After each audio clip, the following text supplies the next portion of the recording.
agent candidate Mugisha Muntu tubadde ne meeting ne Electoral Commission leero fe ensonga yaffe badde ku mateeka ebbanga ttono nnyo abe security abamaje mukyala na Reiso n'omwami omulala bavayo ne bategeeza abantu tuomala okulonda va ku polling station ne Electoral Commission chairman naye ne tulaba nga naye ayogera confirming kiri so fero tuzze n'amateeka kikyegogera etteeka gundi Presidential Act section 31 subsection 4 egamba nti omuntu yenna nga amaze okulonda asobola okuddawa ebweru wa polling station eyogera meters 2 okuva ku desk eya presiding officer asobola okuyimirirawo oba asobola okutuula so kati fe yebadde ensonga fe nga tubabuuza biri byonna bye mwogera biva ne baga nti olaba ne tubaga nedda okulaba tulaba naye mmwe bye mbadde mwogera bulijjo ne poliisi ekootinga amateeka baga kino bakigaana lwa amateeka kati etteeka lino lyogera kino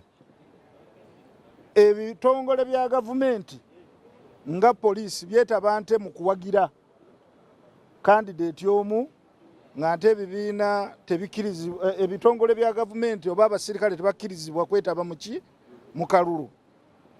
Ekisinze okuneewuunyisa ennyo ye mukulu Ande Mwesigwa bwe tumukunyizza ennyo ne tumubuuza Frank Mwesigwa bwe tumukunyizza ennyo lwaki emmotoka za poliisi zeetaba mu kusomba abawagizi ba NRM n'atuddamu nga n'okubalaata abalaata nti poliisi bakazi baabwe nabo balina ebibiina bye bakola ki bye bawagira era y'ensonga lwaki emmotoka za poliisi zisomba abawagizi ba NRM zibatwale kulale zaki za NRM. Ate tukanyiza ku ensonga ezimu ekisooka tukanyiza nti campaign zijja kubanga zikoma ssaawa 12 ekyokubiri ba agents ba candidates tubabuulire nti babuulire ba candidates bwe batambula mu makubo baleke kuyisa ebivulu babeere nga ba candidates basobola kukuubira ku bantu nga bayitabo naye ekyokuyita abantu tumuje tutambule wamu ekyo tukikanyizako nti bababuulire venue gye balaga then bajja kubasanga eyo babawe message. So nsuubira nti eno meeting ejja kutuyambako okulaba nti ffe ne candidates abeesimbewo na agents tukolera wamu kulaba nti season ene esigadde zono weeks esigadde zibeere peaceful nnyo. Mpulidde abakulu babagamba ebisinga bya bulimba si bye tukanyizaako. In fact tetukanyiza ku kintu kyonna kyonna ekiri awo kubanga ffe tuzze wano okubagamba nti bagoberere amateeka n'okusaba akakiiko k'ebyokulonda okubeera fully in charge of the election kubanga akakiiko k'ebyokulonda ke kamanaging elections zino ke kasetinga guidelines n'ebirala bwe bityo. Ensonga enkulu gye tubadde tubagamba nti etteeka lirina okubanga lyapplyinga oba bw'oba nga wakuyimirira mu tteeka okuyisa ebiragiro oba okukwasisa amateeka kirina okubeera ng'okikola mu ngeri eri fair eri equitable eri abantu bonna bonna. Era mubalabe aba poliisi tubadde tubabuuza lwaki NRM yekola processions nga tebagigambako. Buli wamu muli bannamawulire buli webagenda bakola processions ez'enjawulo mu bitundu ebyenjawulo era ekyo ekibuuzo tukyakibabuuza kubanga era bavayo ne bagamba nti processions teziri allowed tezikirizibwa naye ate nga NRM esobola okukola processions mu districts 5 mulundi gumu nga poliisi n'amagye bibakuuma.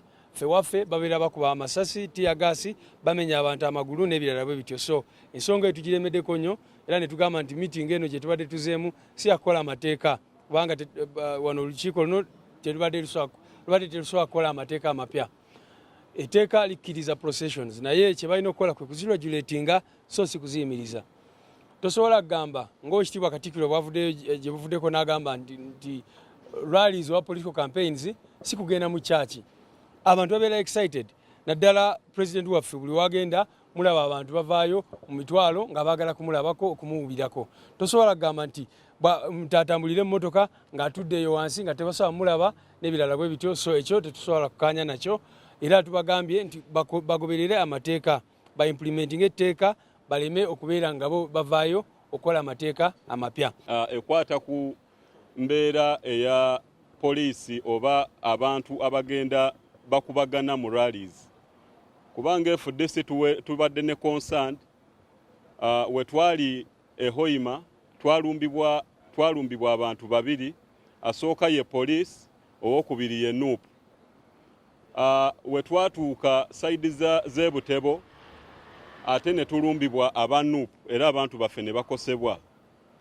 we twatuuse era olwajjo wano ekyaddondo abanuupu era ne batulumba abamu ne babakuba ne bakosebwa twali saidi z'ebusoga saidi z'ebuyende NRM netulumba era abantu ne bakola ki ne bakubibwa so olwaleero ensonga etugireese mu maaso g'akakiiko k'ebyokulonda tukakasenga ebibiina we babisazeewo tulwane tufuneyo olunaku nga lwakwekuba kwegamba ekigendererwa kyaffe kiri nti what is the way forward kati tutambule tutya twewale tutya kubanga ebintu bino abantu bwe babiraba mu mativi gaffe ku mikutu gy'amawulire kibaleetera okweraliikirira bannansi beeraliikirira batya bagamba bannange kati ebyobululu bwe bityo bwe bifusse we tunaatuukira lunaku lw'okulonda ensi neebeera mu mbeera ki kati naffe ne tugamba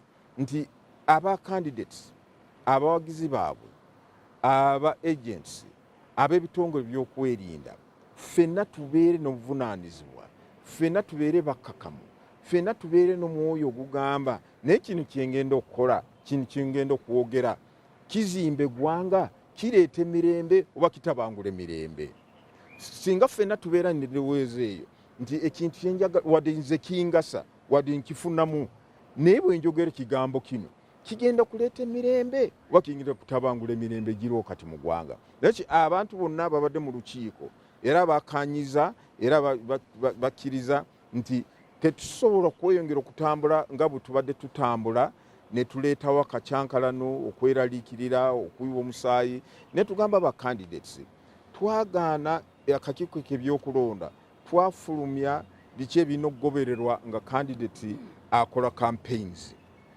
lwaki tuweewala okusikiriza abantu ne bakwegattako bw'oba ova ekewuwo ogenda n'abantu batono bw'omanyi nti bantu bwe bagenda kubeera mu tiimu yange tugenda nayo egindi n'egindi okuba campaign naye ogenda kukkakana genda kutuuka omukubo n'osanga ekibinja ky'abantu bakweyunzeeko nalwekyo ntubagamba ti bacandidates balina obuvunaanyizibwa okukola kyonna ekisoboka obutakkiriza abantu kubeeyungako naye kakati bw'onoogenda mu kifo n'osanga abantu nga bakulinze bakubireko kajambo babuuzeeko ekyo tetukiganye naye buukiriza abantu bano atukugwegattako mwazze muli bantu 50 oba 80 ogenda okukkakana mufuuse bantu 15 bantu ba bodaboda bantu baddukira ekyogamba nti abantu baddeyo waka nga bamaze okuba kalulu yes omu mateeka etteeka ligamba nti omulonzi yenna bw'aba amaze okuba kalulu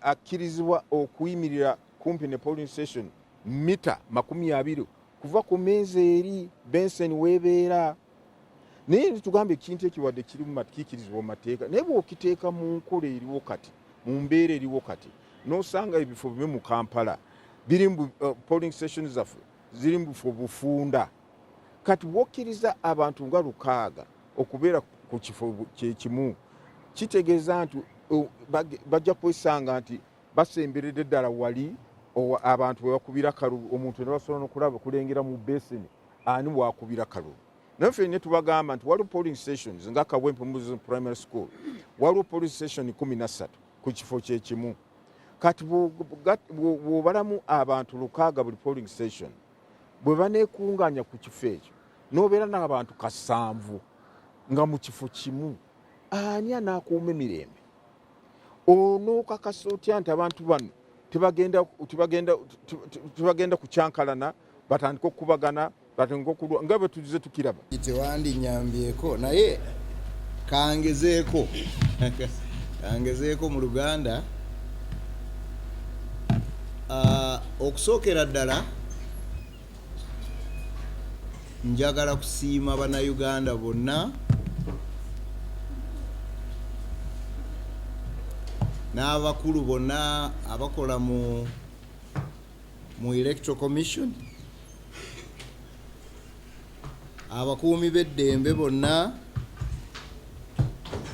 n'abeesimbyewo bonna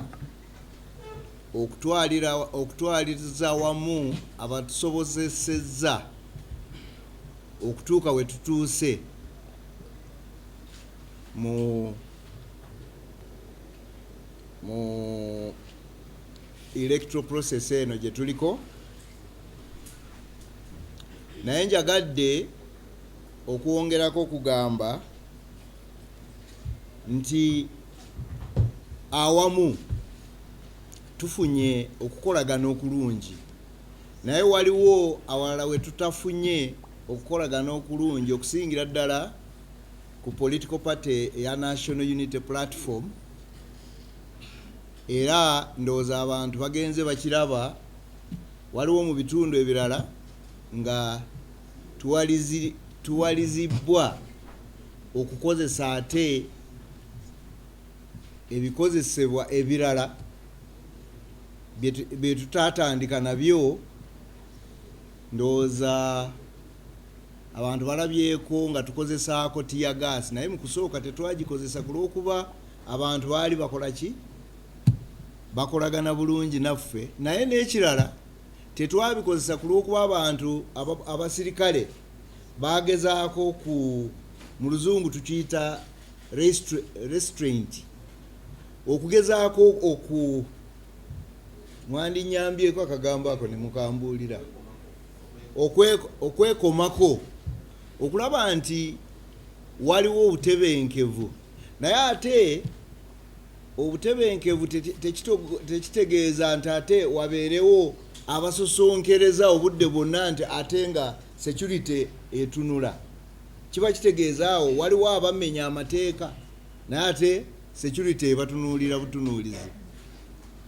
Neweesanga nga obudde bwatuuka ne tugamba nti waliwo ebintu abantu be balina okukola ki, okugondera.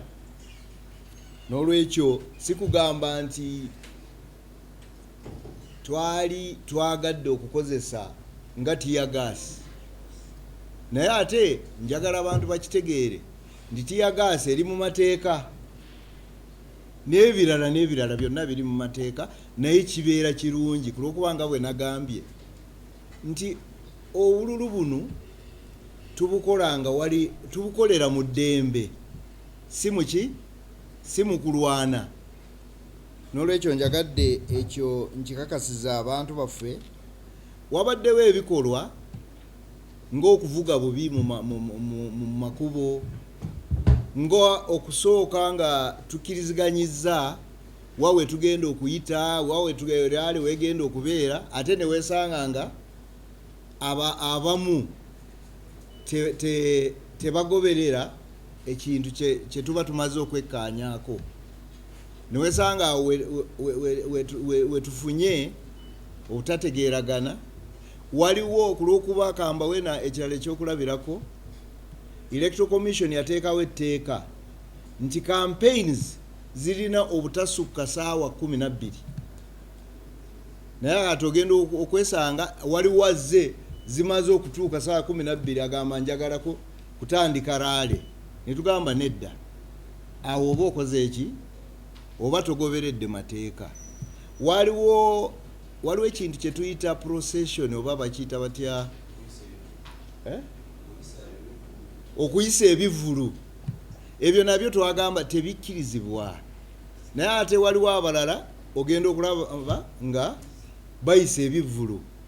Kati ekyo kiba tekikola bulungi mu nteekateeka yaffe, kulw'okuba enteekateeka tulina okugikkaanyaako, tufune aba security abamala, tulabe nti ebitundu byaffe bisigadde mu ddembe. Kansuubire Oluganda ndwogeramu bulungiko. Ebirala byenjogeddeko ndowooza ffenna tukiraba. Emmotoka waliwo amateeka g'emmotoka engeri gye tuzikozesaamu, naye ogenda kwesanga abantu balinnye waggulu bajjudde. Naye tujjukire twakafiirwa abantu baffe mirundi mingi, naye mu myaka giri egyayita waaliwo ndowooza mujjukira bulungi abaaliwo. Waliwo accident yali nga tonaba kutuuka bwayise mu budde bwa campaign, yatta abantu bangi obudde bwa Hajji alagidde. Tetujja kukuuma ebintu ng'ebyo bisooka okubeerawo ate tutandika okwejjusa. n'olwekyo tukubiriza abantu baffe tugoberere amateeka ku lw'okuba amateeka tegavaawo bwe tubanga tuli mu budde buno bwa kampeyini, era amateeka kati geetaagisa n'okusingira ddala ku lw'okuba tuba tuleese abantu bangi mu bitundu. Ekirala wabaddewo emabega eyo okukuba abantu ba security amayinja n'okuboogerera obubi obudde bwonna. Naffe mu kulaba kwaffe fe okubeerawo ye condition esobozesa rallies ezo okugenda mu maaso, naye kati bwe tutakolagana bulungi naffe tekitusanyusa. N'olwekyo tukubiriza abantu baffe balabe nti tukolaganira wamu bulungi, tugende mu maaso. Tusigazizza ennaku ntono, mwezi gumu n'obunaku obulala obugwamu. Buno tebujja kutwonoonera kye tuliko, okujjako nga waliwo abaagala okukikola nga bakigenderedde. Naye bwe wabanga tewaliiwo abantu abaagala okukikola nga bakigenderedde, nze ndi mukakafu, nina obukakafu nti kino tugenda kikola. Naye ekikulu nti amateeka tuli beeteefuteefu okulaba nti gagobererwa, ate nga gagobererwa mu butuufu bwago. Bwe tuba tukola activities zino eza campaign, tujjukire nti waliwo n'abantu abalala abalina ebibakola ebirala, nabo tubaleke bakole ki, babikole nga naffe tugenda mu maaso ne campaign zino. Waliwo ebibaddewo emabega okusinga ddala okutandika mu mwezi gwa October. Nayogeddeko erira abawagizi ba Nuupu bwe bakuba abantu ne bonoona n'emmotoka ya poliisi. Olulala waliwo we bakuba omuntu waffe ye Karamoja mu Abimu district, ne bamukola bubi paka yatuukira mu ddwaliro n'amalayo ennaku nyingi. N'ebirala ebibadde Kawempe, Kayunga. Kikulu nnyo, njagala abantu baffe bakitegeere, ekyasookera ddala okuleeta ekizibu kyali okwagala okukampeininga ku budde nga buyiseewo. Ekyo kimu. N'ekirala okusosonkereza aba security kyayitirira nnyo. Ate nekyenagambye processions zino, processions ziba zituleetera okutaataaganya ebitundu bingi, era twakkaanya nti processions zino tuziwere zireme okubeerawo. Naye tulaba abamu ku bakampeininga ate mu kifo ky'okuziiza bagenda mu maaso n'okuyita abantu nga tebanabana kutuuka ku raale, ne wesanga nga layini ejjudde, oluguudo lwonna luweddewo, kozi n'okutuuka ku mabbali g'oluguudo n'okusemberayo. Ndowooza ebyo si bituufu. Ffenna tukolere wamu tulabe nti ebiruubirirwa byaffe byonna tubifuna mu butuufu, tusobozese abantu baffe okukozesa constitutional right yaabwe gye balina, bawulirize abeesimbyeyo kye bagamba, obudde bw'okulonda butuuke, balonde omuntu gwe baagala. Njagala okuddamu okubakakasa nti ffe nga security tujja kukola kyonna ekisoboka okulaba nti amateeka gagobererwa. Tujja kukola kyonna kye tusobola okulaba nti abantu baffe tebakoseddwa. Naye ate n'abantu baffe tubasaba nti ffe okubakuuma obulungi nabo balina okutuyamba mu mpisa sikugamba nti ate kibeera kya saidi emu okukola ki okulaba nti obutebenkevu bubeerawo. Ndowooza munzikirize nkome wano mu Luganda naye